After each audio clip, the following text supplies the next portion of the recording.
Gale warning nakabandera sa manibaybang probinsya sa Bicol. Biyahe kan Roro asin hanap buhay sa Pasakaw Port, apektado. Uyan report ni Rain Palino.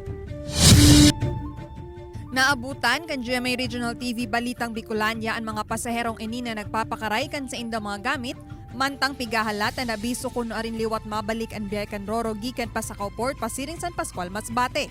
Saro na digdi si Timotaya Talonde na subanggi pa subuot nagtinir sa port, huli sa piglalaom ang biyahe ngonyang alas 9 aga. Alagad huli sa maraot na panahon para mientras tapig suspendir ang biyahe kan Roro. Maroromduman na kanakaaging aldaw iyo pa sa nakultaan pagbuelta kan operasyon. Mayo talaga kami budget.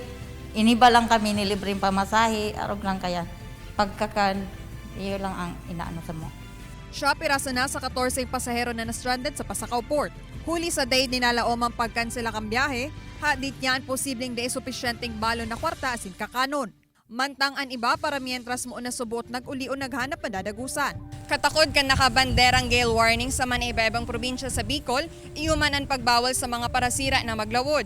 Mararumduman ang unyang semana sorong parasira gikan Kalabanga na dukayang gadan sa kadagatan kan Banwanin si Ruma.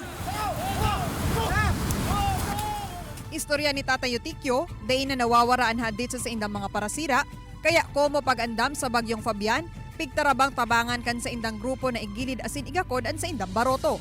Ay, kuhan mo na, i-restambay mo na kami. Malatalat yung pag-kuhan kang alaw, karakalma. Tuyong may bagyo makusog na paguran, naglalampas sa siwol na ini ang tubig dagat, dalan nga ning abuto nin baha an haraning tindahan opisina. Patanid kan otoridad. Maaari pong wag muna kayong magpalaot dahil malakas itong bagat natin. Kay Banan si Jovel Abiso, Rain Palino, Balitang Bicolania.